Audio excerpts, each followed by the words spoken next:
આટલી સુવિધાઓ જો એક શહેરમાં 30 વર્ષ પછી ભાજપ ઊભી ન કરી શક્યું હોય તો આપણને જરૂર છે એક સારા વિઝન વાળા નેતાની.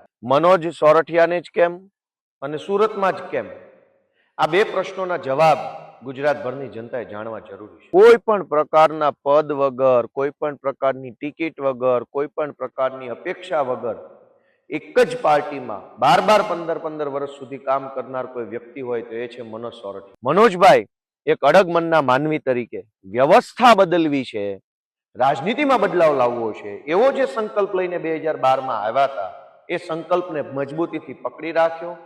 અનેક ચડાવ ઉતારોની અંદર પણ મજબૂતીથી આમ આદમી પાર્ટી સાથે જોડાયેલા રહ્યા. ગુજરાતમાં આજે આમ આદમી પાર્ટી અવગણી ન શકાય, નજરઅંદાજ ન કરી શકાય, અંગ્રેજીમાં ઇગ્નોર ન કરી શકાય એવું સજ્જડ બમ રાજકીય પરિબળ તરીકે આમ આદમી પાર્ટી ગુજરાતમાં ઉભરી આવી છે. તો એની પાછળ મનોજભાઈ જેવા અનેક બીજા નિષ્ઠાવાન કાર્યકર્તાઓના યોગદાનનો શ્રેય છે. ભ્રષ્ટ નેતાઓ, સરકારી સત્તાતંત્રની દાદાગીરીઓ, દરેક કચેરીમાં ધરમ ધક્કાઓ, પૈસા આપો તો કામ થાય નહીં તો ન થાય, ચારો તરફ ગેરકાયદેસર બાંધકામો.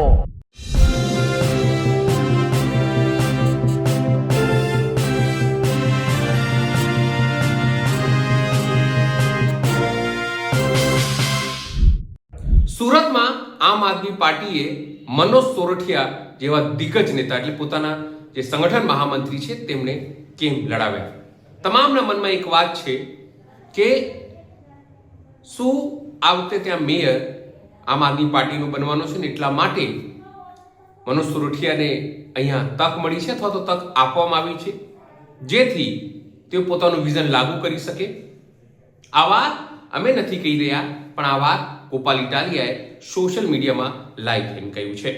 નમસ્કાર, હું છું ચિંતામણી પુત્ર અનિલ પટેલ. સ્વાગત છે આપનું મારા કાર્યક્રમમાં.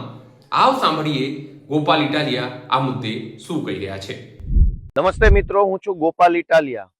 આમ આદમી પાર્ટીના ક્રાંતિકારી યોદ્ધા મનોજ સોરઠિયાને આમ આદમી પાર્ટી દ્વારા સુરત મહાનગરપાલિકામાં વોર્ડ નંબર 4 ના ઉમેદવાર બનાવવામાં આવ્યા છે. મનોજ સોરઠિયાને જ કેમ અને સુરતમાં જ કેમ? આ બે પ્રશ્નોના જવાબ ગુજરાતભરની જનતાએ જાણવા જરૂરી છે. આજકાલ રાજનીતિમાં લાંબો સંઘર્ષ કરવાની માનસિકતા લગભગ નેતાઓમાં રહી નથી.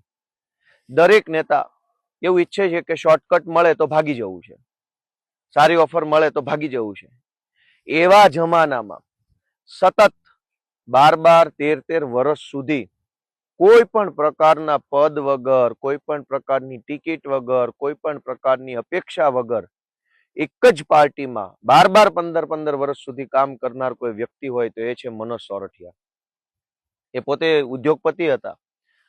ભાવનગર જિલ્લાના મહુવા તાલુકાના મોદા ગામના અંતરિયાળ વિસ્તારમાં ખેડૂત પરિવારમાં જન્મેલા મનોજભાઈ સ્વબળે, સ્વ મહેનતથી ફાર્માસિસ્ટ બન્યા. આજથી અનેક વર્ષો પહેલા, મારા કરતા તો ઉંમરમાં 10-15 વર્ષ મોટા છે. વર્ષો પહેલા ખેડૂત પરિવારમાં, અભણ પરિવારમાં જન્મેલ એક વ્યક્તિ ફાર્માસિસ્ટ બને એ બહુ મોટી ઘટના કહેવાય. ગામડામાંથી શહેરમાં ભણવા જવું, જાતે ભણવું, જાતે આગળ વધવું, આજુબાજુમાં ભણતરનો માહોલ ન હોય એવા સમયમાં ભણવું એ મોટી વાત છે. અને ભણ્યા પછી તેઓ પોતે સ્વબળે બિઝનેસ સ્થાપ્યો.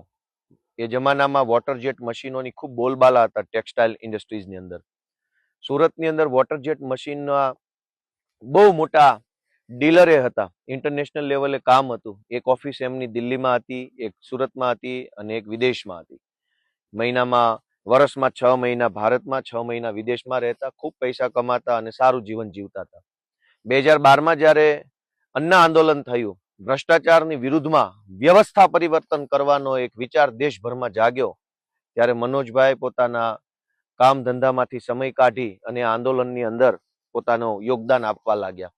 સમય જતાં એમને એવું લાગ્યું કે રાજનીતિ બદલવી એ ખૂબ જરૂરી છે અને રાજનીતિ બદલવા માટે સારા માણસોનું રાજનીતિમાં આવવું એ પણ ખૂબ જરૂરી છે. અને એટલે એમણે ફૂલ ટાઈમ રાજનીતિ 2012થી સ્વીકારી લીધી. 2012ની પહેલા તો એ બહુ મોટો ધંધો કરતા હતા. વિદેશમાં એમની ઓફિસો હતી, ભારતમાં એમની ઓફિસો હતી, દિલ્હીમાં ઓફિસ હતી, બધું જ હતું. ખૂબ પૈસા કમાતા, પણ ફૂલ ટાઈમ રાજનીતિમાં 2012થી આવી ગયા. અરવિંદ કેજરીવાલના સૌથી નજીકના અને સૌથી જૂના સાથી તરીકે એ ઓળખાય છે. 2012 માં તો આમ આદમી પાર્ટી બની, દિલ્હીમાં જીતી, પણ ગુજરાતમાં શું? તો કે કઈ નહીં. 2013માં 14, 15, 16, 17, 18, 19 આટલા વર્ષો સુધી એમણે આમ આદમી પાર્ટીમાં ગુજરાતમાં સક્રિય રીતે કામ કર્યું. દિલ્હીમાં 2 વખત જીતી, પણ ગુજરાતમાં શું? 2012 થી લઈ અને 2019-20 સુધી ગુજરાતમાં આમ આદમી પાર્ટી એક મજબૂત રાજકીય પરિબળ તરીકે ઉભરી આવી ન હતી. તેમ છતાંય મનોજભાઈ એક અડગ મનના માનવી તરીકે વ્યવસ્થા બદલવી છે, રાજનીતિમાં બદલાવ લાવવો છે, એવો જે સંકલ્પ લઈને 2012માં આવ્યા હતા, એ સંકલ્પને મજબૂતીથી પકડી રાખ્યો. અનેક ચડાવ ઉતારોની અંદર પણ મજબૂતીથી આમ આદમી પાર્ટી સાથે જોડાયેલા રહ્યા. અને અત્યારે હું એમ કહી શકું કે આમ આદમી પાર્ટીમાં અત્યારે હાલમાં જૂનામાં જૂનો કોઈ માણસ જો હોય તો એ મનોજ સોરઠિયા છે. આટલા વર્ષો સુધી સફળતા મળે ન મળે, લોકોનું સમર્થન મળે ન મળે, ટિકિટ મળે ન મળે, હોદ્દો મળે ન મળે, અને હોદ્દો તેમજ ટિકિટ મળ્યા પછી પણ એનું સમાજમાં કઈ સ્થાન મળે ન મળે, દરેક બાબતની ચિંતા કે પરવા કર્યા વગર તારી હાક સુણીને કોઈ ના આવે તો તું એકલો જાને રે, એમ મનોજ સોરઠિયા એકલા ડગલા ભરતા આજ 2026ની અંદર આમ આદમી પાર્ટીમાંથી સુરત મહાનગરપાલિકાના ઉમેદવાર બન્યા છે. આમ જુઓ તો આજે કેટલા વર્ષોનો લાંબો સંઘર્ષ કરીને અમે બધા અહીંયા પહોંચ્યા છે. એમાં મનોજભાઈનો સંઘર્ષ તો જુઓ, 1.5-2 વર્ષ સંઘર્ષ કરે ને 4-5 આંદોલન કરે તો ગમે તે માણસ ગુલાટી મારી જાય છે. મનોજભાઈ સોરઠિયા જેલમાં ગયા છે, નિર્મા આંદોલનમાં ભાગ લીધેલો મહુવામાં, એની જેલમાં ગયેલા, એ સિવાય અનેક બીજા આંદોલનોમાં જોડાયા, અને છતાંય હિંમત હાર્યા વગર જે સપનું 2012માં જોયું હતું કે વ્યવસ્થા બદલવી છે, રાજનીતિ બદલવી છે, એ બદલવા માટેનું લક્ષ્ય લઈને આજે આમ આદમી પાર્ટીના ઉમેદવાર બન્યા છે. ગુજરાતમાં આજે આમ આદમી પાર્ટી અવગણી ન શકાય, નજરઅંદાજ ન કરી શકાય, અંગ્રેજીમાં ઇગ્નોર ન કરી શકાય એવું સજ્જડ બમ રાજકીય પરિબળ તરીકે આમ આદમી પાર્ટી ગુજરાતમાં ઉભરી આવી છે. તો એની પાછળ મનોજભાઈ જેવા અનેક બીજા નિષ્ઠાવાન કાર્યકર્તાઓના યોગદાનનો શ્રેય છે. અનેક કાર્યકર્તાઓએ આ પાર્ટી ટકાવી રાખી. અને સુરતમાં જ કેમ, મનોજભાઈની ટિકિટ કેમ, એનો મેં જવાબ આપ્યો કે આ માણસ છે કોણ? 12 વર્ષ સુધી, 15 વર્ષ સુધી એક જ પાર્ટીમાં તમે નિષ્ઠાથી ટકી રહ્યો તો તમે હકદાર છો કે તમને પાર્ટીમાં તમે જે માગો એ મળવું જોઈએ. અને સુરતમાં જ કેમ? સુરત મિત્રો, હું તો એમ કહીશ કે અમદાવાદ કરતા પણ ઇન્ટરનેશનલી વધારે કનેક્ટેડ સુરત છે. સુરતના હીરાનો ઉદ્યોગ એ આંતરરાષ્ટ્રીય ખ્યાતિ ધરાવે છે. સુરતનો કાપડ ઉદ્યોગ એ આંતરરાષ્ટ્રીય ખ્યાતિ ધરાવે છે. સુરતની અંદર પોર્ટ છે, દરિયો છે, એ દરિયો પણ આંતરરાષ્ટ્રીય રીતે વેપારનું એક માધ્યમ છે. આ સિવાય સુરતની વર્ષો પહેલા જરી ઉદ્યોગ વખણાતો, એ જરી પણ ખૂબ ગ્લોબલી ફેમસ થયેલી, આજકાલ તો છે નહીં જરી, પણ સુરત વર્ષોથી ઇન્ટરનેશનલી કનેક્ટેડ શહેર છે. ઇવન અંગ્રેજો આ દેશમાં પહેલી વખત આવ્યા, દેશના ભારતના ઇતિહાસમાં ત્યારે સૌથી પહેલા સુરત આવેલા, તો આ અંગ્રેજો સૌથી પહેલા સુરત આવ્યા હતા. તો સુરત આઝાદીના 200-500 વર્ષ પહેલેથી જ આંતરરાષ્ટ્રીય રીતે કનેક્ટેડ શહેર છે. પણ સુરતની હાલત શું છે?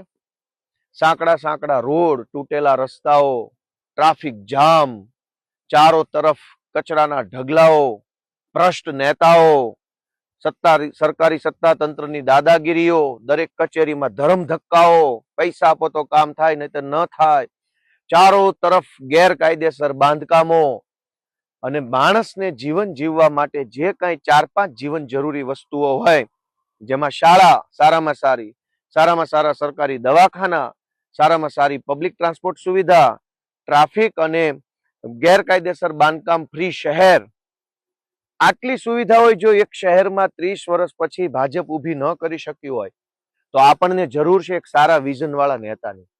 અને એ વિઝન કોનામાં છે? એ વિઝન મનોજ સોરઠિયામાં છે. કેમ? કેમ કે મનોજ સોરઠિયા 15 વર્ષ સુધી પોતાના વિઝન સાથે જોડાયેલા રહીને આમ આદમી પાર્ટીને આગળ લાવવાનું કામ કરી શકતા હોય તો મનોજભાઈ જેવો નેતા સુરતને પણ આગળ લાવી શકે.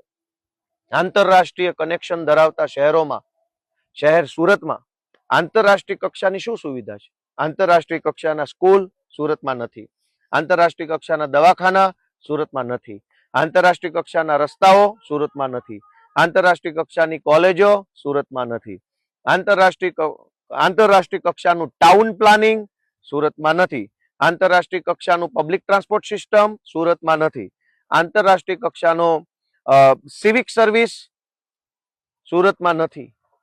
તો ક્યારે આવશે? કોણ લાવશે? એ વાતનો જવાબ આપવા માટે આમ આદમી પાર્ટીએ મનોજભાઈ સોરઠિયાને વોર્ડ નંબર 4 ના ઉમેદવાર બનાવ્યા છે. આશા રાખીએ કે સુરતની જનતાનો ખૂબ આશીર્વાદ આમ આદમી પાર્ટી મનોજભાઈ સોરઠિયા અને અમારા સૌ ઉમેદવારોને મળે અને આંતરરાષ્ટ્રીય કક્ષાનું શહેર તરીકે સુરતને આમ આદમી પાર્ટી આવનારા 5 વર્ષમાં ડેવલપ કરશે. ગોપાલ ઇટાલિયાની વાત સાંભળીને આપને શું લાગે છે? જરૂરથી મારા કોમેન્ટ બોક્સમાં કોમેન્ટ કરજો. એ સિવાય મારી યુટ્યુબ ચેનલ લાઈક કરો, સબસ્ક્રાઇબ કરો, બેલ આઇકન દબાવો. સાથે મારી વેબસાઇટ છે www.gujaratplus.in. ત્યાં પણ તમે વધુ અપડેટ થઈ શકો છો. અત્યારે માટે બસ આટલું જ. નમસ્કાર.